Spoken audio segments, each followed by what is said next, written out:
علی بھائی آج کا پہلا انتہائی کریٹیکل سوال ہے۔ جی آج کل انٹرنیشنل میڈیا پر ترکی کی کورٹ کا ایک ڈیسیژن خوب زیر بحث ہے، جس کے مطابق استنبول میں قائم مشہور میوزیم آیا صوفیہ کو پھر سے مسجد میں تبدیل کرنے کا حکم دیا گیا ہے۔ ترکی کے موجودہ پریزیڈنٹ طیب اردگان نے بھی اس عدالتی حکم پر عمل درآمد کا عندیہ دیا ہے۔ چنانچہ یونیسکو کی جانب سے اس اقدام کی مذمت کی گئی ہے، اور مسلم علماء میں اس حوالے سے متضاد آراء پائی جاتی ہیں۔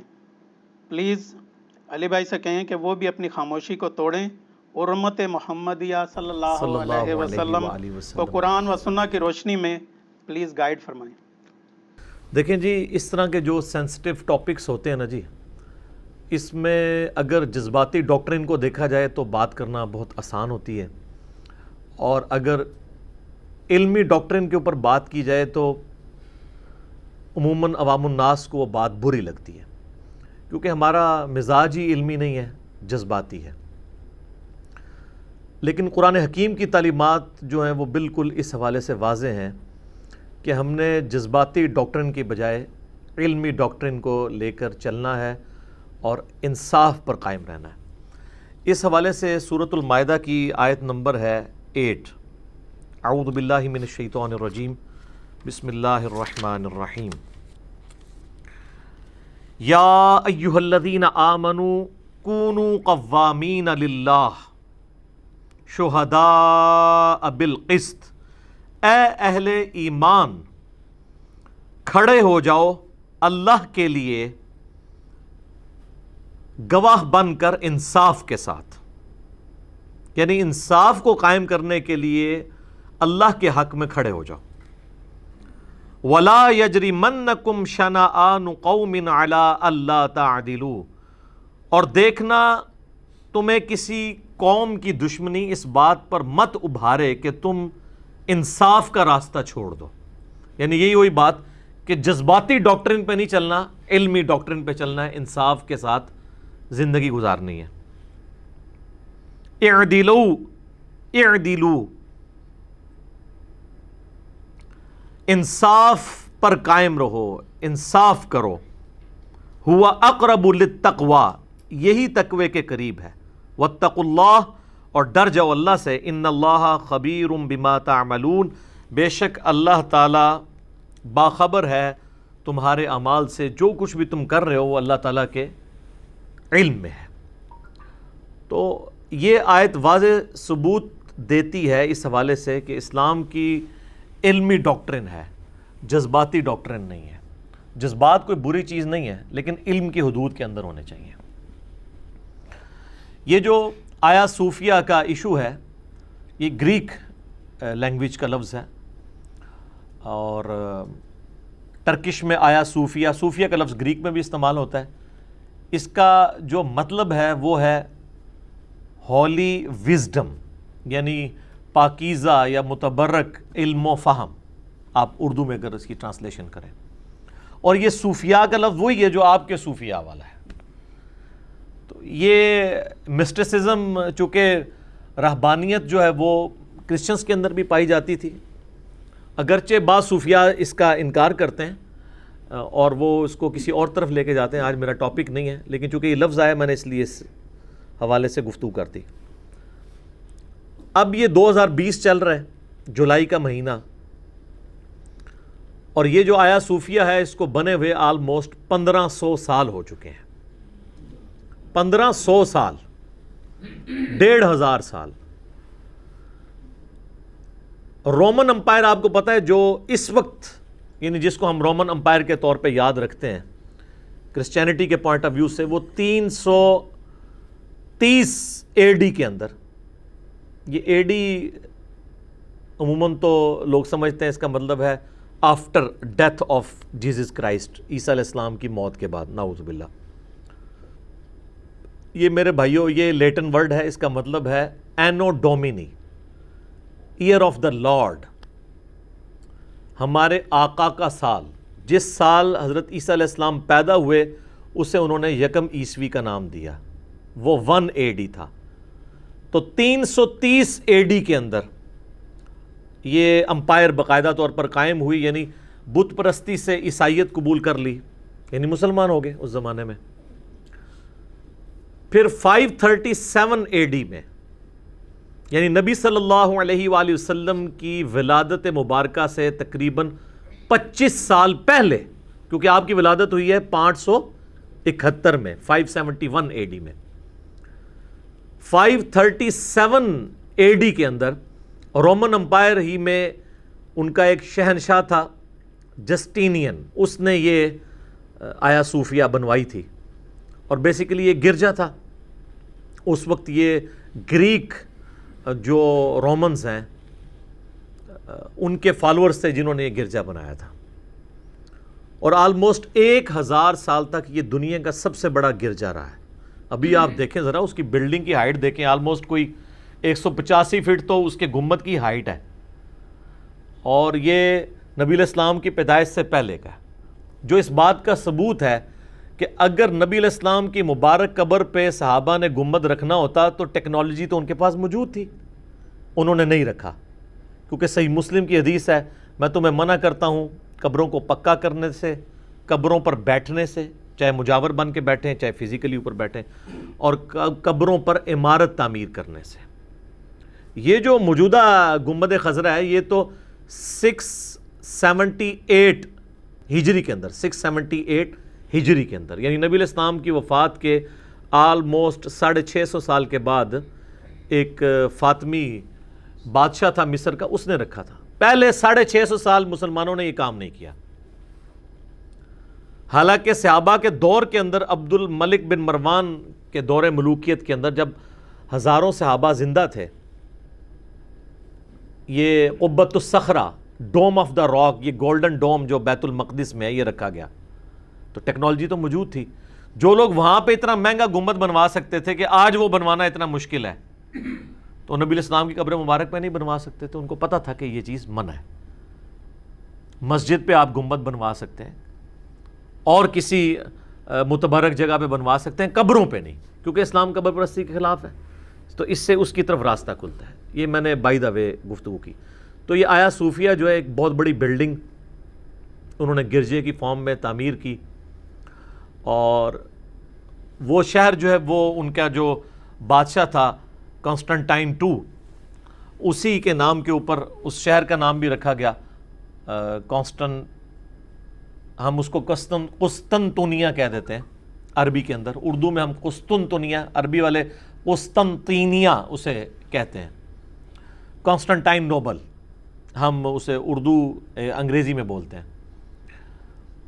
تو اس کی لوکیشن بھی بہت زبردست ہے، 3 سائڈ کے اوپر سمندر ہے، اور خوبصورت یہ شہر آباد کیا گیا، اور یہ دنیا میں کرسچینٹی کا ایک سمبل سمجھا جاتا تھا۔ اور اسی کے بارے میں بشارتیں ہیں صحیح بخاری میں کہ میری امت کا پہلا لشکر جو کیسر روم کے شہر پہ حملہ کرے گا ان کی اللہ نے مغفرت کر دی ہے۔ تو کیسر روم کا شہر بعض کے نزدیک حمص ہے، بعض کے نزدیک یہ قسطنطینیہ ہے۔ خیر یہ ایک علیحدہ سے ٹاپک ہے، وہ پکڑ کے یزید پہ انہوں نے فٹ کیا، تو پھر میں نے بتایا کہ بھئی یزید جس لشکر میں تھا وہ تو 7واں لشکر ہے، وہ آج ٹاپک نہیں ہے۔ آپ جا کے یوٹیوب کے اوپر جا کے لکھیں کیا یزید جنتی لشکر میں شامل تھا، تو میں نے احادیث کی کتابوں سے، حکمرانوں کی تاریخ سے نہیں، احادیث کی کتابوں سے ثابت کیا کہ یہ حدیث اس کے اوپر فٹ ہی نہیں ہوتی، یہ تو لشکر بعد میں لے کے گیا تھا، اس سے پہلے آلموسٹ 6 لشکر جا چکے ہوئے تھے۔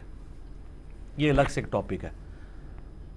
تو یہ قسطنطینیہ کے اندر یہ آیا صوفیہ انہوں نے بنایا، گرجا ان کا ایک سمجھ لیں پرائیڈ، اور میں نے بتایا 1000 سال تک اس سے بڑا گرجا کوئی تعمیر نہیں ہوا۔ آج بھی دیکھیں تو انسان کی عقل دنگ رہ جاتی ہے کہ اس زمانے کے انجینئرز نے کتنی محنت کر کے اس کو ڈیزائن کیا ہوگا۔ تو بہرحال یہ چلتا رہا۔ الٹیمیٹلی جب یہ سلطنت عثمانیہ قائم ہوئی، جو آج کل آپ کو ڈرامہ بھی دکھا رہے ہیں وہ ارطغرل غازی والا، اس کے بیٹا تھا نا عثمان، اسی کے نام پہ سلطنت عثمانیہ، دا گریٹ آٹومانم امپائر۔ تو یہ امپائر آہستہ آہستہ بڑھتی چلی گئی۔ اس امپائر میں جب ان کا 7واں سلطان آیا نا، یعنی وہ جو ان کے چل رہی تھی آپ سمجھ لیں لڑی نسل در نسل. تو اس کا نام تھا سلطان محمد ٹرکش لینگویج میں کہتے ہیں, نام اس کا محمد رکھا گیا. صرف اس کی زندگی 49 ایئرز ہوئی ہے, اور جب اس کی عمر 20 سال تھی تو اس نے قسطنطینیہ کو فتح کیا, اور بڑی ایک خونریز جنگ ہوئی. ایگزیکٹ اس کا جو سن ہے وہ 1453 عیسوی ہے, 1453 عیسوی. آج یہ چل رہا ہے 2020 عیسوی, یعنی آلموسٹ آپ سمجھ لیں 600 سال پہلے کی یہ بات ہے. اور دن بھی ہے اس کا جس دن اس نے فتح کیا وہ 29 مئی تھا. جس طرح ہمارا 28 مئی جو ہے وہ یوم تکبیر ہے, پاکستان نے 1998 میں اٹامک بلاسٹ کیے تھے, ان کا وہ 29 مئی 1453 AD اینو ڈومینی. ویسے آج کل ہم اس کو CE بھی لکھتے ہیں, کرنٹ ایرا. یہ 2020 AD بھی ہے اور 2020 CE بھی کہلاتا ہے. یہ بھی میں سمجھتا ہوں سازش ہوئی ہے, جان بوجھ کے انہوں نے AD کو چینج کر کے CE کر دیا تاکہ پیغمبر کا کنسیپٹ ہی نکل جائے. مسلمانوں کو چاہیے وہ جان بوجھ کے کہا کریں AD, تاکہ حضرت عیسیٰ علیہ السلام کا کنسیپٹ آئے. اینو ڈومینی, ایئر آف دا لارڈ, تو ہمارے بھی لارڈ ہے عیسیٰ ابن مریم, وجیہن فی الدنیا والآخرہ, قرآن میں ہے, دنیا اور آخرت میں اللہ کے حضور وجاہت والے ہیں اور مقربین میں سے ہیں. تو ہمیں CE کرنٹ ایرا نہیں کہنا چاہیے بلکہ کہنا چاہیے AD, اور ان سے پہلے جو ہے وہ BC, بیفور کرائسٹ. تو یہ بعض مسلمان ڈرتے تھے اس کو AD کہتے ہوئے کہ آفٹر ڈیتھ آف کرائسٹ ہے, اور ہم تو کہتے ہیں عیسیٰ علیہ السلام کو اللہ نے زندہ آسمانوں پہ اٹھایا. تو یہ کسی پڑھ لکھے بندے سے پوچھ لیتے کہ آفٹر ڈیتھ نہیں ہے, یہ اینو ڈومینی ہے, ایئر آف دا لارڈ, آقا کی پیدائش کا سال, اس کی وجہ سے اسے AD کہا جاتا ہے. تو آپ دیکھ لیں 2020 ہے تو یہ 600 سال پہلے یہ ایکٹیویٹی پرفارم ہوئی. اب ظاہر ہے کہ اس نے جب وہ شہر فتح کیا تو سب سے پہلے یہی ہوتا ہے کہ پھر اس کا نام چینج کیا انہوں نے, استنبول رکھ لیا. اچھا, بعض لوگوں کے نزدیک یہ استنبول سے مراد, یعنی وہ کہتے ہیں یہ اسلام بول رکھا تھا. یہ بھی بالکل غلط ہے, میں نے بھی ایک دو دفعہ بیان کیا جب میں نے اس کو تحقیق کی ہے. تو یہ استنبول کا مطلب ہے دا وے ٹو دا سٹی, شہر کی طرف کا راستہ. اس کا اسلام کے ساتھ کوئی تعلق نہیں ہے اس لفظ کا. ویسے پبلکلی یہ چیز مشہور ہو گئی ہے کہ اسلام کا گڑھ یا اس قسم کے الفاظ. ہاں, ہمارا جو کیپٹل سٹی ہے اس کا نام تو واقعی اسلام آباد ہے, اس میں تو اسلام آ رہا ہے. تو Istanbul the way to the city, تو استنبول رکھا. یہ جو اس وقت پریزنٹ ٹرکی کا شہر ہے استنبول, یہ وہی قسطنطینیہ ہے. تو آپ دیکھیں کہ ہر عروج کو زوال ہے. 330 عیسوی کے اندر جو امپائر قائم ہوئی, 1453 کے اندر, آلموسٹ 1100 سال کے بعد آٹومانم امپائر نے اس رومن امپائر کو ختم کر دیا ہمیشہ کے لیے. خیر, پھر ظاہر ہے ہر عروج کو زوال ہے. اگر ان کو عروج ملا تو ان پہ بھی زوال آنا تھا. تو ان پہ زوال آیا ہماری 20ویں صدی کے آغاز کے اندر. پہلی جنگ عظیم کے بعد رومن امپائر کی جگہ جس امپائر نے سنبھالی تھی, آٹومانم امپائر, جو رقبے کے اعتبار سے رومن امپائر سے بھی بڑی تھی, مسلمانوں کی امپائر, وہ بھی جنگ میں شکست کھانے کی وجہ سے ٹوٹ پھوٹ گئی. اور اسی کا پھر فائدہ اٹھایا گیا. ٹرکی کے ساتھ 1923 میں ایک معاہدہ کیا کہ آپ کی ہم شناخت باقی رکھیں گے, باقی آپ سے سارے ملک چھین لیے گئے, صرف جو مین ٹرکی تھا اس کی شناخت باقی رکھی گئی. اور کچھ شرائط کے اوپر, جس کی شرائط آپ سمجھ لیں صلح حدیبیہ کی جو شرائط تھی نا, اس سے بھی زیادہ سخت تھی مسلمانوں کے حق میں.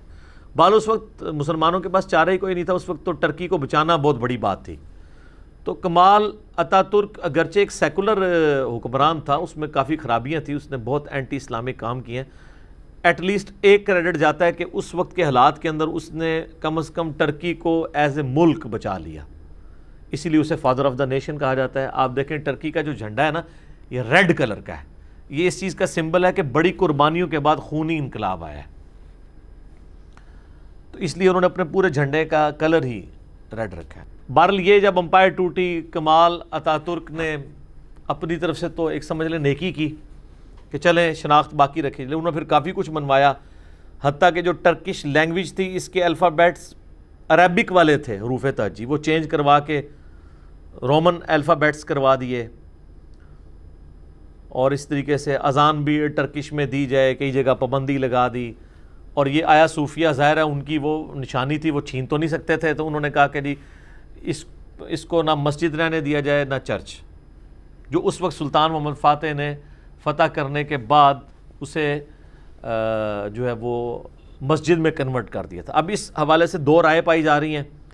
ایک رائے تو یہ ہے، جو میں نے پریزیڈنٹ اردگان کی بھی تقریر سنی ہے، تو یقیناً وہ ٹھیک ہی کہہ رہے ہوں گے کہ جو انہوں نے کورٹ سے کیس ون کیا ہے وہ اس بنیاد پہ کیا ہے کہ سلطان محمد فاتح نے اپنے پرسنل جو اس کا خزانہ تھا اس سے اس چرچ کو خرید کے مسلمانوں کے لیے مسجد کے طور پہ وقف کیا تھا. اگر واقعی ایسا ہے اور اسی بنیاد کے اوپر فیصلہ دیا گیا تو پھر اس پہ کسی کو تکلیف نہیں ہونی چاہیے، کیونکہ آج بھی یورپ اور امریکہ میں درجنوں چرچ ہیں جو مسلمانوں نے خرید کے مسجدیں بنائی ہیں، تو قانوناً بالکل ٹھیک ہے. اور آپ مزے کی بات دیکھیں، یہ آلموسٹ 500 سال تک مسجد رہی ہے، اس وقت کسی کو کوئی تکلیف نہیں ہوئی. اب دوبارہ 86 سال کے بعد اس کو مسجد کی طرف لے کے جا رہے ہیں، تو اب وہ دوبارہ سارے وہ گڑے مردے اکھاڑنے شروع کر دیے ہیں. میوزیم جو اب بنا دیا تھا 1935 کے اندر، تو دوبارہ اس کو مسجد میں کنورٹ کرنے لگے ہیں. اب اس میوزیم کو جو اتا ترک نے بنایا تھا تو دوبارہ سے وہ بحثیں چھڑ گئی ہیں، حالانکہ بحثیں پہلے چھڑنی چاہیے تھی. بہرحال ہم کوئی فنیٹک نہیں ہیں. اگر تو اس نے ذاتی طور پہ خریدا تھا سلطان محمد فاتح نے تو بہت اچھا کام کیا، لیکن اگر اس نے اس کو اپنے زیر تصرف علاقے کو سمجھتے ہوئے زبردستی چرچ کو مسجد میں کنورٹ کیا ہے، کرسچنز کی مرضی کے برخلاف جو وہاں رہنے والے کرسچن تھے، پھر غلط کیا ہے. اگر زیادہ وہاں پہ کرسچن آباد تھے اور ان سے زبردستی لیا ہے، اسلام اس چیز کی اجازت نہیں دیتا. میں اس کو ٹیکنیکلی بعد میں ڈسکس کروں گا، اس میں جذباتی ہونے کی ضرورت نہیں ہے. یہ علم کی دنیا ہے، اس میں علمی گفتگو ہونی چاہیے. اور جس طرح کہ کورٹ کا ڈیسیژن ہے، اور طیب اردگان حفظہ اللہ تعالی وہ کہہ رہے ہیں کہ یہ خریدا گیا تھا، یہ اس کی ذاتی پراپرٹی تھی، تو مسجد میں اس کو کنورٹ کیا گیا، اس کی وصیت تھی. تو چونکہ اتا ترک نے یہ اس کو چینج کیا، میوزیم بنایا، اس نے غلط کام کیا تھا، تو اس کے خلاف کورٹ نے ڈیسیژن دیا ہے، پھر تو بات بالکل ٹھیک ہے. اور جان کے مان پاؤں تو عرض کروں کہ یہ ٹرکی کی کورٹس کو سلام ہے کہ فادر آف دا نیشن ہے، اس کے ڈیسیژن کو وہ کہہ رہے ہیں غلط ہے. آپ کی عدالتوں کی جرت ہے کہ محمد علی جناح یا ڈاکٹر اقبال کی کسی غلطی کو غلطی کہہ دیں. یہی درجہ ہے نا وہاں پہ اتا ترک کا. ان کے نوٹوں کے اوپر تصویر ہے، ہر سرکاری دفتر کے اندر بڑی تصویر جس طرح ہماری لگی ہوتی ہے محمد علی جناح کی، وہاں پہ کمال اتا ترک کی لگی ہوتی ہے، بلکہ سٹیچو بنے ہوئے ہیں پورے ملک کے اندر اس کے. لیکن کورٹس نے ڈیسیژن اس کے خلاف کر دیا کہ جی فادر آف نیشن ہوگا، لیکن یہ اس کا ڈیسیژن غلط تھا. تو یہ جرت کو سلام ہے. یہاں تو سٹنگ پرائم منسٹر کے خلاف ڈیسیژن دینا کورٹس کے لیے مشکل ہو جاتا ہے. ہاں جب کسی ایک ان کے اپنے مفادات وابستہ ہوں وہ علیحدہ بات ہے، اللہ ماشاء اللہ میں ساری کورٹس کی نہیں بات کرتا، تو انہیں عدالت کا نوٹس ہی نہ آ جائے ہمارے اوپر. تو اسی طریقے سے کسی سٹنگ جو ہے وہ ادارے کے سربراہ کے اوپر کرنا آلموسٹ امپاسبل ہے. تو اس اعتبار سے وہاں کی عدالتیں آزاد ہیں. اس سے سبق یہاں کے لوگوں کو بھی سیکھنا چاہیے کہ انہوں نے لحاظ نہیں کیا. اگر فادر آف دا نیشن کے خلاف ڈیسیژن ہو گیا پھر تو باقی تو کسی ادارے کا سربراہ تو کوئی شاہی نہیں بچتا اس کے مقابلے پہ. تو یہ ڈیسیژن انہوں نے جو کیا، اس کے بعد پھر طیب اردگان نے کہا کہ جی اب میں اس ڈیسیژن کو ایگزیکیوٹ کروں گا. انہوں نے 24 جولائی والا جمعہ بھی وہاں آپ کو پتہ ہے پڑھایا ہے، بلکہ وہ خود انہوں نے تلاوت بھی کی وہاں پہ اور آیا صوفیہ کے اندر. اور لوگ ایک دو دن پہلے ہی آگے وہاں انہوں نے صفیں بچھا لی تھیں. ظاہر ہے وہ ایک اعزاز سمجھ رہے تھے کہ جی ہم یہاں پہ نماز ادا کریں گے. تو اب مجھے ویسے سمجھ نہیں آ رہی ہے کہ طیب اردگان نے ساتھ یہ بھی اعلان کیا ہے کہ جی ہم جو ٹورسٹ کا سلسلہ ہے وہ نہیں روکیں گے، کیونکہ آپ کو پتہ ہے کہ ٹرکی میں ہر سال آیا صوفیہ کو دیکھنے کے لیے 30 لاکھ ٹورسٹ آتے ہیں. 30 لاکھ ٹورسٹ آتے ہیں. ٹرکی کی جو ٹورزم سے کمائی ہے نا اس کا 25% آیا صوفیہ کی وجہ سے. تو ظاہر یہ کمائی تو وہ ضائع نہیں کر سکتے نا. تو اس لیے اس نے اناؤنسمنٹ کیا ہے کہ غیر مسلموں کو بھی آنے کی اجازت ہے. ظاہر گرجا تو تھا نا, اور وہ انہوں نے وہ جو میوزیم بنا ہوا تھا اس کے میں وہ کہہ رہے ہیں جو تصویریں لگی ہوئی ہیں جیزس کرائسٹ کی یا باقی وہ اسی طریقے سے رہیں گی. مسلمانوں نے بھی اپنے وہاں پہ یعنی اللہ, محمد صلی اللہ علیہ وآلہ وسلم, ابو بکر, عمر, عثمان, علی, حسن, حسین, یہ 6 انہوں نے نا 8 نام, وہ 8 کونے بن رہے تھے نا, تو 8 کونوں پہ انہوں نے 8 نام لکھ کے لگا دیے ہیں. یعنی اللہ, محمد اور 4 خلفاء کے نام 6 اور 2 سیدنا حسن اور حسین علیہم السلام اجمعین, ان کے نام لکھ کے لگائے ہیں. اور کسی کا نام نہیں لکھ کے لگایا انہوں نے, بس اشارتاً ہی بات کر دیتے ہیں. ٹھیک ہے, تو آپ دیکھ لیں پہلے کی سنیت یہ تھی کہ انہوں نے 4 خلفاء کے بعد نام لگایا تو سیدنا حسن و حسین کا, اور کسی کا نام نہیں لگایا انہوں نے. تو انہوں نے بھی اپنا حصہ یعنی ڈالا ہوا ہے. اب مجھے نہیں سمجھ آ رہی کہ جب یہاں پہ نماز ہو رہی ہے اور جیزس کرائسٹ کی تصویر بھی اوپر اتنی بڑی بڑی بنی ہوئی ہیں, اور ٹرکی تو ویسے فقہ حنفی کو فالو کرتا ہے. فقہ حنفی میں تو اگر آپ کے سامنے یا سر کے اوپر کوئی تصویر ہو تو نماز ہی نہیں ہوتی. تو اب مجھے نہیں سمجھ آ رہی کہ وہاں پہ وہ نماز کیسے پڑھیں گے. صفحے تو بچھا لی انہوں نے, تصویریں سامنے موجود ہیں, آپ دیکھیں کہ بڑی بڑی تصویریں ہیں. تو تصویروں والی جگہ پہ نماز کا مجھے تو تک نہیں سمجھ آتا. اور جب کہ 14th جو ان کے ایمپرر تھے سلطان ٹرکی کے, سلطان احمد نام تھا ان کا, وہ سلطان محمد فاتح سے آلموسٹ 200 سال بعد آئے ہیں. انہوں نے نا آیا صوفیہ کے بالکل قریب ایک مسجد بنوا دی ہے بلیو ماسک کے نام سے. اکثر لوگ اس کو آیا صوفیہ سمجھ رہے ہوتے ہیں, وہ آیا صوفیہ سے بھی بڑی ہے اور بہت خوبصورت ہے, لیٹسٹ ٹیکنالوجی اس کے مقابلے پہ بنوائی ہے. تو مسجد بنوانا ہی اس چیز کی طرف اندیا تھا کہ مسجد جب بن گئی ہے تو آیا صوفیہ کے اندر نماز کی پھر ضرورت, اب چپے چپے پہ تو مسجدیں نہیں بنانی ہے. جس طرح آپ بیت المقدس میں دیکھ لیں کہ سیدنا عمر فاروق رضی اللہ تعالیٰ عنہ نے جب بیت المقدس فتح کیا ہے, اگرچہ وہ ایک ٹریٹی کے اگینسٹ ہوا تھا, بہرحال سیدنا عمر نے جہاں پہ کرسچنز یا یہودی عبادت کرتے تھے وہاں پہ نماز نہیں پڑھی, کیونکہ ان کو خدشہ تھا کہ مسلمان ان سے یہ عبادت گاہ ان کی چھین لیں گے. اس سے ہٹ کے نماز پڑھی, اور پھر بعد میں مسجد اقصیٰ وہاں پہ بنائی گئی. مسجد اقصیٰ جو ہے وہ اس کے بالکل سامنے 1-1.5 کلومیٹر آلموسٹ بنتی ہے. جس طرح یہاں پہ بھی آیا صوفیہ کے بالکل قریب بلیو ماسک ہے, تو ڈوم آف دا راک جو قبۃ الصخرہ ہے جہاں سے نبی علیہ السلام معراج پہ تشریف لے گئے تھے, اس چٹان کے اوپر وہ گولڈن ڈوم ہے. تو وہ بعض لوگ اسے بیت المقدس سمجھ رہے ہوتے ہیں, وہ ڈوم آف دا راک ہے, اس کے سامنے جو ہے مسجد اقصیٰ ہے. اسی طریقے سے یہاں پہ بھی آیا صوفیہ کے سامنے بلیو ماسک ہے. تو جب وہاں پہ نماز ہو رہی ہے تو چپے چپے پہ تو مسجدیں اتنی بڑی بڑی بنانے کی ضرورت نہیں تھی. بہرحال خیر یہ میں اپنا اوپینین دے رہا ہوں, اور اگر انہیں وقف کی بھی ہے پھر تو بلیو ماسک بھی بنانے کی ضرورت نہیں تھی. آیا صوفیہ موجود تھی, اسی کو نماز کے طور پہ وہ چلاتے رہتے ہیں. تو اب مسجد تو انہوں نے اس وقت بھی بنائی ہے, لیکن حیران کن بات ہے کہ اس کے اوپر جو پینٹنگز ہوئی ہوئی تھی نا وہ انہوں نے ختم نہیں کی تھی, اس کے آگے نا پلاسٹر لگا دیا ہوا تھا. اس طرح کی لیئرز لگائی ہیں کہ وہ دوبارہ پھر جب کمال اتا ترک نے اس کو ریموو کیا ہے تو واپس وہ پینٹنگز واپس آ گئی ہیں. تو اس سے تو مطلب شک پڑتا ہے کہ پتہ نہیں کیا صورتحال تھی اس وقت. اب ماضی میں جا کے تو ہم نہیں معاملات کو دیکھ سکتے کہ وہ اگر اتنے ہی کانفیڈنٹ تھے تو اس کو مکمل طور پہ ختم کر کے مسجد میں کنورٹ کرتے, اور اگر انہیں زبردستی کیا ہوا تھا تو وہ شاید چاہ رہے ہوں کہ ٹھیک ہے ہم دونوں آئیڈینٹیز ان کی بھی نہ, ہم آثار قدیمہ بھی چلتے رہیں اور مسجد بھی چلتی رہے. اب یہ اللہ بہتر جانتا ہے کیا معاملات تھے.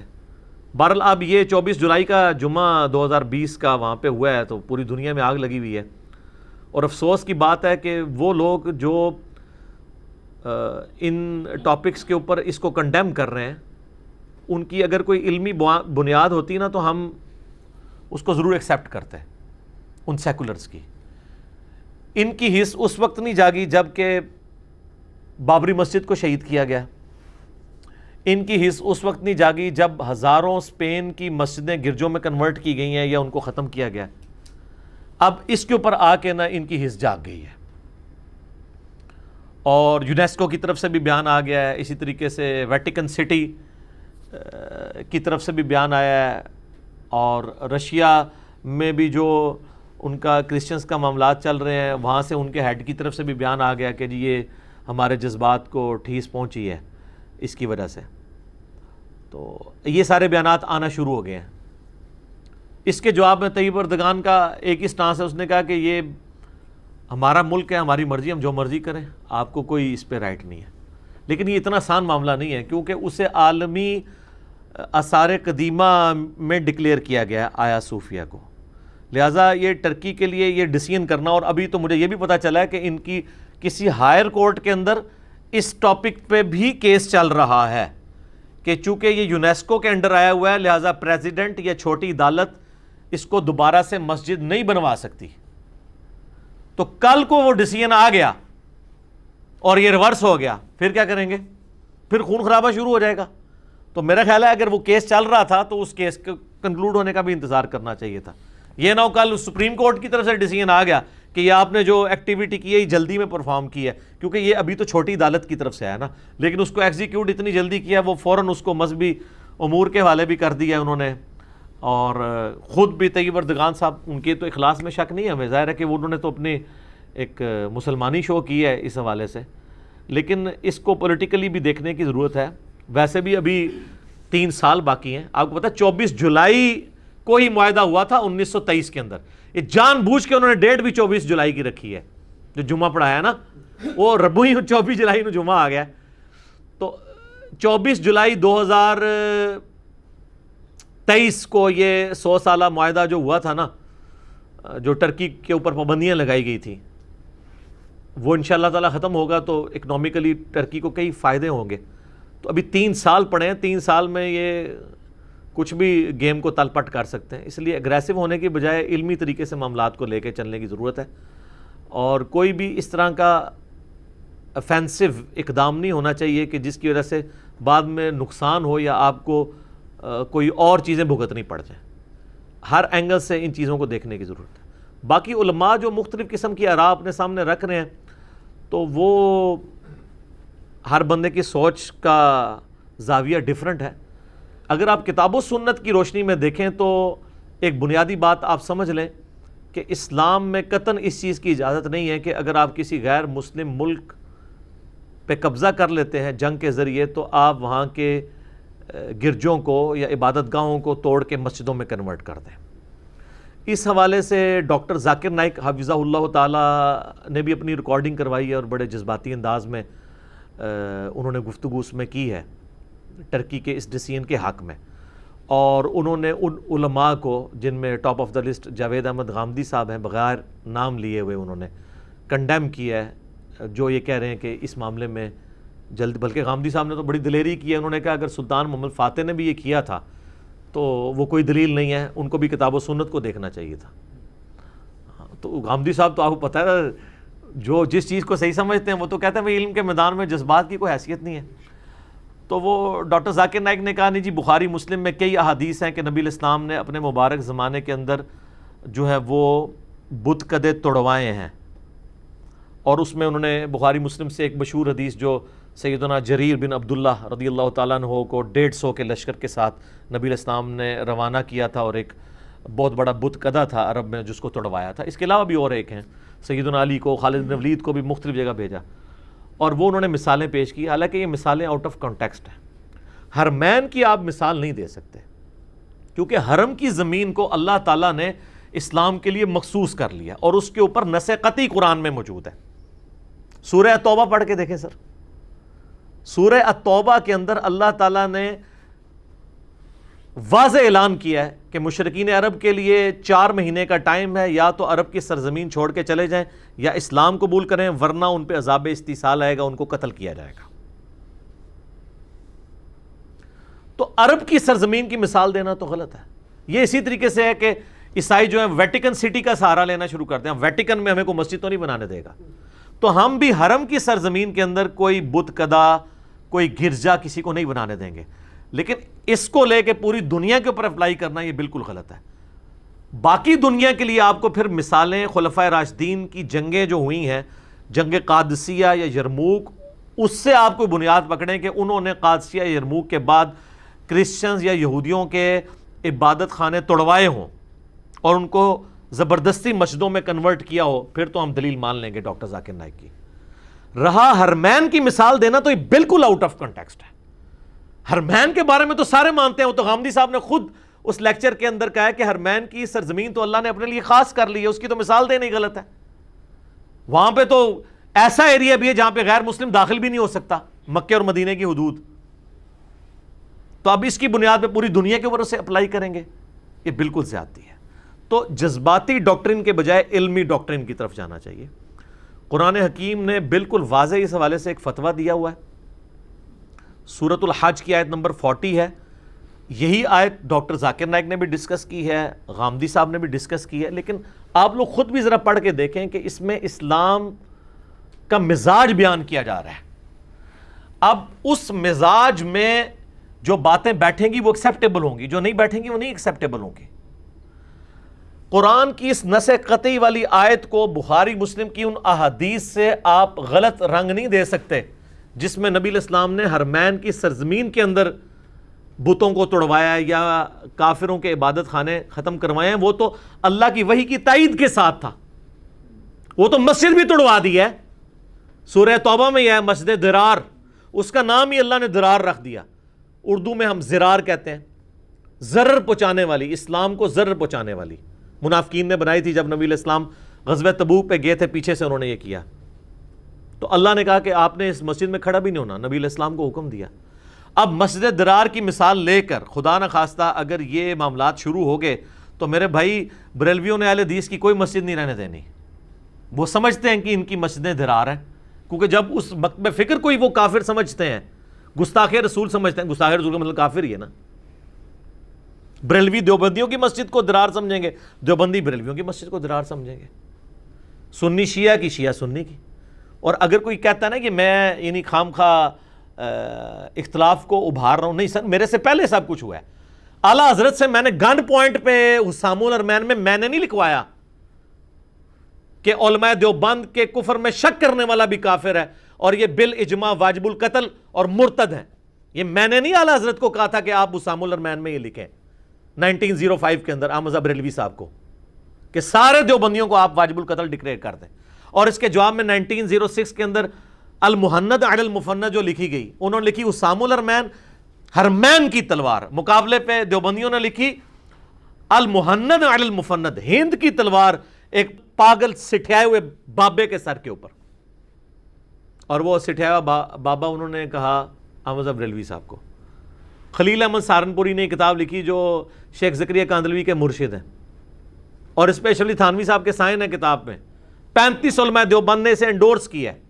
اس میں انہوں نے لکھا کہ احمد بریلوی اور ان کی پوری جماعت ایک شیطانی لشکر ہے جو ہم علماء دیوبند رضی اللہ عنہم پر، 14ویں صدی مولوی رضی اللہ عنہم پر حملہ آور ہو گیا۔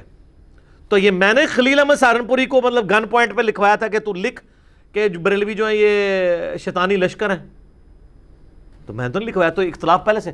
تو اللہ کے بندو، یہ اتنا خطرناک کھیل آپ کھیلیں گے اگر آپ یہ باتیں شروع کر دیں گے تو سارے فرقے ایک دوسرے کی مسجدوں کو مسجد درار سمجھتے ہیں۔ ایون یہ آپ کے پڑوسی ملک میں جب تبلیغی جماعت 2 ٹکڑے ہوئی ہے، نظام دین دہلی والا مرکز اور یہاں رائے ونڈ مرکز یہ علیحدہ ہوئے ہیں، تو آپ ذرا ان لوگوں کی تقریریں ویڈیوز رکھی ہوئی ہیں، مسجد درار والی آیات پڑھ پڑھ کے وہ لگا رہے ہیں اس کے اوپر۔ نظام دین دہلی والی مسجد سے، جو بنگلہ والی مسجد سے علیحدہ انہوں نے مرکز بامبے میں قائم کیا ہے، تو انہوں نے کہا یہ مسجد درار ہے۔ دیوبندی فرقے میں 2 مسجدیں بنی ہیں تو ایک دوسرے کو درار کہہ رہا ہے۔ دیوبندی اور بریلوی کا فرق تو زمین و آسمان سے بھی زیادہ ہے۔ اپنے فرقے میں دونوں آیاتی، دونوں ایک ہی بابے کو ماننے والے، ایک ہی کتابوں کا درس دینے والے، وہ ایک دوسرے کی مسجد کو درار کہتے ہیں۔ تو یہ مثالیں دینا غلط ہے۔ ڈاکٹر ذاکر نائک نے جو مثالیں دی وہ بالکل غلط ہیں۔ مثال ان کو دینی ہوگی ادر دین عرب کی سرزمین، تو یقیناً وہ ان کے پاس کوئی مثال نہیں تھی، اگر ہوتی تو وہ دیتے۔ ایک تو مثال بیت المقدس والی موجود ہے، چلیں اس میں وہ سارا لے لیں گے کہ جی بیت المقدس جو ہے وہ تو چونکہ ایک پیس ٹریٹی کے تحت ہوا تھا، وہ جزیہ دیتے تھے، وہ ذمی تھے، تو ذمیوں کی ذمہ داری ہے، ذمیوں کی ذمہ داری تو ان کی پروٹیکشن کی ہے۔ عبادت خانوں کی ذمہ داری ویسے ہی ہے، جو وہ جزیہ دیتے ہیں وہ عبادت خانوں کی سیکیورٹی کا نہیں دیتے، وہ اپنی ذاتی سیکیورٹی کا دیتے ہیں۔ رہی عبادت خانوں کی سیکیورٹی تو سر وہ قرآن میں آئی ہوئی ہے، جو میں نے ساری یہ تمہیداً گفتگو اسی کے لیے کی ہے، وہ ہے سورۃ الحج کی آیت نمبر 40۔ اعوذ باللہ من الشیطان الرجیم، بسم اللہ الرحمن الرحیم۔ یہ کانٹیکسٹ چل رہا ہے کہ مسلمانوں کو کافروں کے خلاف قتال کی اجازت دی گئی، کیونکہ کافروں نے مسلمانوں کو مکے سے مدینہ ہجرت پہ مجبور کیا، ان پہ ظلم ڈھائے تھے۔ اس کانٹیکسٹ میں اللہ تعالیٰ فرما رہا ہے الذین اخرجوا من دیارہم، یہ وہ لوگ ہیں جنہیں نکال دیا گیا ان کے گھروں سے، بغیر حق، نہ حق نکالا گیا، الا ان یقولوا ربنا اللہ، اس مقدس جرم میں کہ انہوں نے کہا کہ ہمارا رب اللہ ہے۔ اس مقدس جرم میں تم نے ان کو ان کے گھروں سے نکالا۔ اب اللہ تعالیٰ فرما رہا ہے وَلَوْلَا دَفْعُ اللَّهِ النَّاسَ بَعْضَهُمْ بِبَعْضٍ، اگر اللہ تعالیٰ بعض لوگوں کے ذریعے بعض کو نہ ہٹاتا، یعنی جنگوں کے ذریعے ایک کا پلڑا اوپر کر کے دوسرے کا نیچا نہ کرتا، تو کیا ہوتا؟ لَهُدِّمَتْ صَوَامِعُ، تو ڈھا دی جاتی تمام خانقاہیں،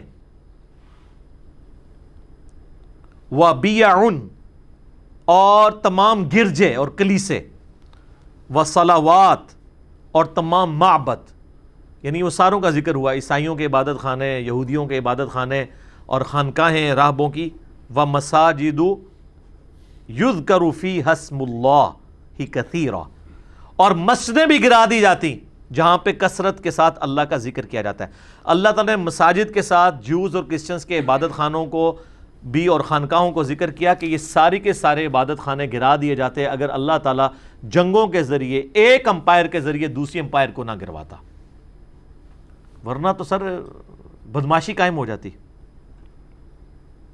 وَلَيَنْصُرَنَّ اللَّهُ مَن يَنْصُرُهُ، اللہ اس کی ضرور مدد کرے گا جو اللہ کی مدد کرے گا، یعنی اللہ کے دین کی۔ ان اللہ لقوی عزیز، بے شک اللہ تعالیٰ طاقت والا ہے اور غالب ہے۔ اس میں اللہ تعالیٰ نے فرمایا کہ اگر اللہ تعالیٰ جنگوں کے ذریعے ایک دوسرے کو نہ ہٹاتا رہتا تو عبادت خانے قائم نہ رہتے، اور سر یہ اللہ تعالیٰ کی وہ سنت ہے جو ہمیشہ سے قائم رہی ہے۔ ہمیں تو یہ نظر آ رہا ہے نا کہ 1100 سال بعد 330 عیسوی میں بنی ہوئی رومن امپائر 1453 میں آ کے سلطان محمد فاتح کے ہاتھوں مغلوب ہو کے ٹوٹ کے آٹومانم امپائر جو ہے وہ اتنے بڑے لیول پہ پھیل گئی، تو 600 سال بعد آٹومانم امپائر بھی تو ختم ہوئی ہے۔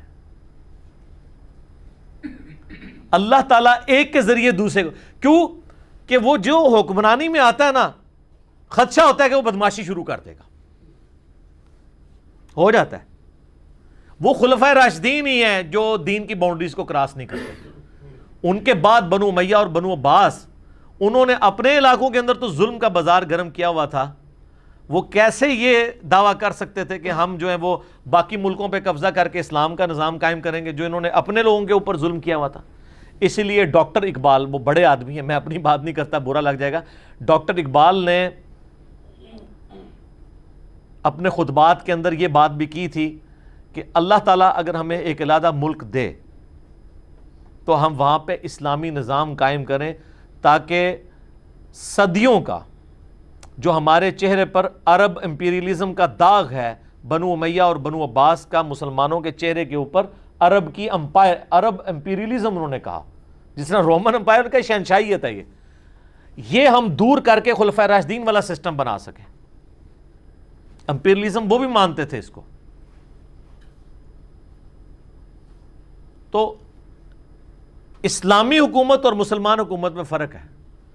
ہم ان ساری حکومتوں کو، چاہے وہ بنو امیہ ہو، بنو عباس ہو، اس کے بعد سلطنت عثمانیہ ہو، ہم مسلمان حکومتیں ان کو مانتے ہیں، اسلامی حکومتیں نہیں مانتے، کیونکہ انہوں نے بھی وہی ظلم ڈھائے ہیں اپنے مخالفین کے اوپر جو رومنس کرتے تھے۔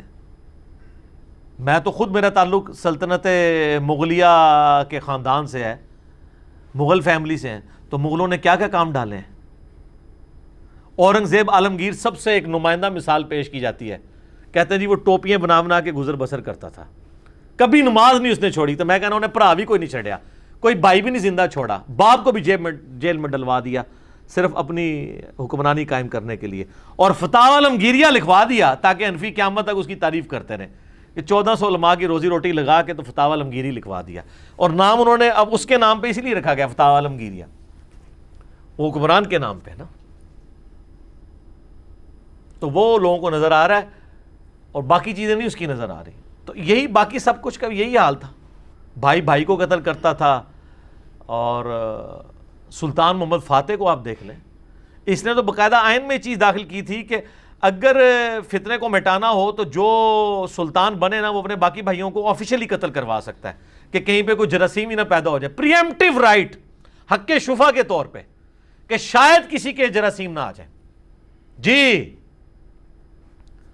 عرض کر دیں کہ سلطان محمد فاتح کے اوپر انہوں نے مسند احمد کی ایک حدیث فٹ کر دی ہوئی ہے.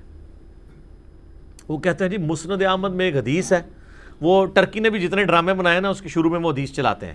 حدیث ہے سر مسند احمد کے اندر 19,165 19165, جو PDF آپ کے پاس اویلیبل ہے نا مسند احمد کا, جو ہماری ویب سائٹ کے اوپر رکھا ہے, اس میں یہ نمبر ہے 19165 کہ جی نبی علیہ السلام فرمایا ان قریب تم قسطنطینیہ فتح کر لو گے اور کیا ہی خوب امیر ہوگا مسلمانوں کا وہ, اور کیا خوب لشکر ہوگا وہ. تو کہتے ہیں اس میں سلطان محمد فاتح المتوفا 886 ہجری بمطابق 1481 عیسوی کا ذکر ہے. ان کی ڈیتھ ہوئی ہے 1481 میں, اور ہجری اعتبار سے تھا وہ 886 ہجری. تو سر اس حدیث کے اوپر آپ اپنے حنفی عالم شعیب ارناؤت رحمہ اللہ تعالی, جنہوں نے مسند احمد کی تحکیم کی ہے, ان کا حکم دیکھ لیں. انہوں نے کہا یہ پکی ضعیف روایت ہے, اور اس کے اندر عبداللہ بن بشر وہ ضعیف راوی ہے.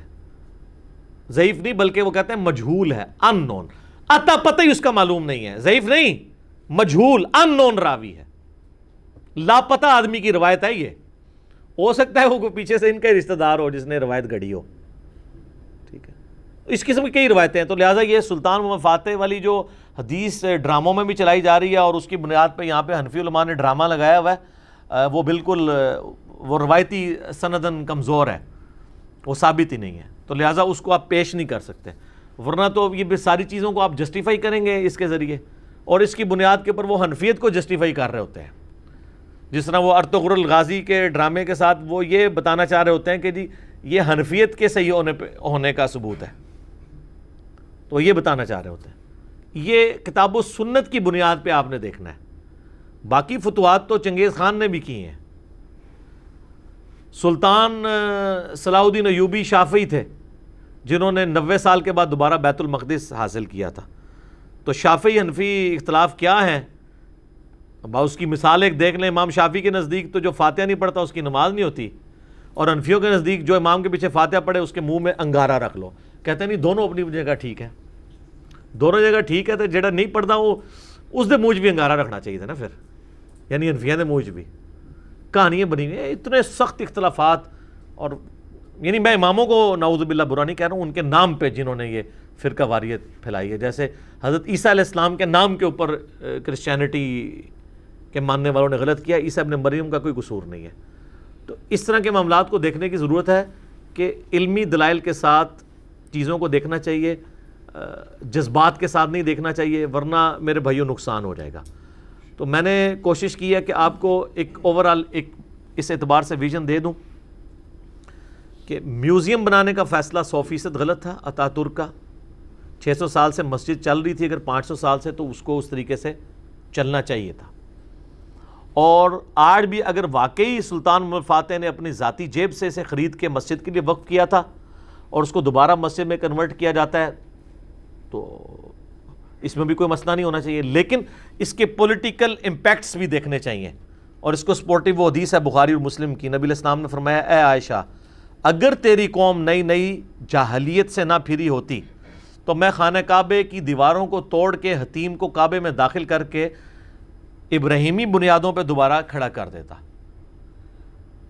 اور نبی علیہ السلام نے یہ نہیں کیا. حالانکہ فالورز مسلمان تھے, آپ کے صحابہ تھے, لیکن آپ کو تھا کہ یار یہ نئے نئے بھی پھرے ہیں تو ان کے ذہن میں یہ نہ ہے کہ کعبہ ہی توڑوا دیا پیغمبر نے، اور پیغمبر ہونے کے باوجود اتنا بڑا ڈیسیژن نہیں لے سکے۔ تو سر طیب اردگان صاحب کو یا ٹرکی کی عدالت کو بھی دیکھنا چاہیے کہ آپ لوگ پیغمبر نہیں ہیں، آپ کے ڈیسیژن کے کانسیکوینسز کیا نکل سکتے ہیں ود ان ٹرکی۔ اس کو پنجابی میں ہم کہتے ہیں نا، ٹھنڈی کر کے کھانی چاہیے۔ 3 سال پڑے ہوئے ہیں، 3 سال میں کچھ بھی کر سکتے ہیں۔ ایک دفعہ تو یہ کو انہوں نے کروانے کی کوشش کی ہے نا کافروں نے، تو طیب اردگان کی جان کو بھی خطرہ ہو سکتا ہے اس طرح کے افینسو ایکٹیویٹیز میں پڑھنے کی وجہ سے۔ 3 سال مزید صبر کر لیں، 2023 آئے تو پھر اپنے معاملات کو دیکھیں۔ لیکن پھر بھی میں یہ کہوں گا کہ علمی طریقے سے لے کے چلنا ہے، جذباتی ڈاکٹرن کے ساتھ نہیں لے کے چلنا، ورنہ پھر نقصان ہوتا ہے۔ باقی میرا تو اپنا ذاتی موقف یہی ہے کہ اگر بلیو ماسک بنی ہوئی ہے اتنی بڑی، اس کے ہوتے ہوئے یہ آیا صوفیہ کو مسجد بنانے سے کوئی بہت بڑا ایڈوانٹیج آپ نے حاصل نہیں کر دیا۔ ہاں سمبولک ضرور ہے کہ آپ نے ایک پوری دنیا کو میسیج دیا کہ ہاں جی ہم جناب دیکھ لو ساڈا ملک سے کر کے دس دیتا جائے پھر، ٹھیک ہے۔ تو اگر خدا نخواستہ اس طرح کا ریونج وہاں سے کہیں سے آ گیا کہ انہوں نے کوئی ہماری مسجد توڑ کے اسپین میں کوئی بڑا گرجا بنانے کا، جو آلریڈی انہوں نے آثار قدیمہ کے اندر ڈکلیئر کی ہوئی ہیں، اور اس طرح کی ایکٹیویٹی پرفارم کی، تو دنیا میں پھر خون خرابہ شروع ہو جائے گا۔ تو پولیٹیکل امپیکٹس بھی دیکھنا چاہیے، اور یہ بھی یاد رکھیے گا یہ ہمارے جو علماء مختلف پرانے فتوے پیش کر رہے ہوتے ہیں نا، یہ فتوے میرے بھائی اس زمانے میں ہیں جس وقت ہم دنیا میں ڈان تھے۔ آج ہم ڈان نہیں ہیں، غلام ہیں۔ تو غلام کو اپنی حیثیت دیکھنی چاہیے، اور اس وقت ان کا سٹیٹ آف مائنڈ ہی کچھ اور ہوتا تھا جب آپ حکمران تھے، پھر تو آپ چھوٹی سی بات پہ لے دے جائیں گے۔ تو اس لیے فتوے بھی اسی اعتبار سے لکھے جاتے تھے۔ فتوے کا مطلب ہی ایکسپرٹ اوپینین ہے نا، کتاب و سنت ہونا نہ ہوا۔ فتوے میں ہمیشہ 2 رائے ہو سکتی ہیں، لہٰذا اس معاملے میں بھی علماء کی 2 رائے ہو سکتی ہیں۔ جو یہ پورا اس وقت آیا صوفیہ کے حوالے سے اوپینین چل رہا ہے، میں نے بہرحال کوشش کی ہے کہ دونوں طرف کے دلائل کو کتاب و سنت کی روشنی میں دیکھوں گے کس نے کتنی بات ٹھیک کی ہے، کتنی بات غلط کی ہے، تاکہ آپ کو یہ پکچر کلیئر ہو جائے اس حوالے سے۔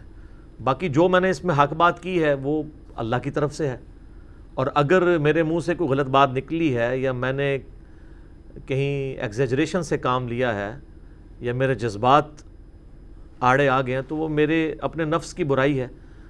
اللہ تعالیٰ ہمارے دلوں سے اسے معاف کر دے اور حق بات کو ہمارے دلوں میں راسخ فرمائے۔ اور مسلمانوں کے لیے اب بہرحال یہ جو کچھ معاملات چل رہے ہیں، مستقبل میں مزید بہتری آئے، اس کے کوئی غلط رزلٹ اس طرح کے نہ آئیں کہ ہمیں پھر بعد میں بھگتنے پڑیں، کہ ان کی اپنی کورٹ ہی کوئی اور ڈیسیژن کر دے اور یہ معاملات اس طریقے سے چلیں۔ یہ ساری صورتحال تھی جو میں نے آپ کے سامنے رکھ دی۔ ٹھیک ہوگا جی؟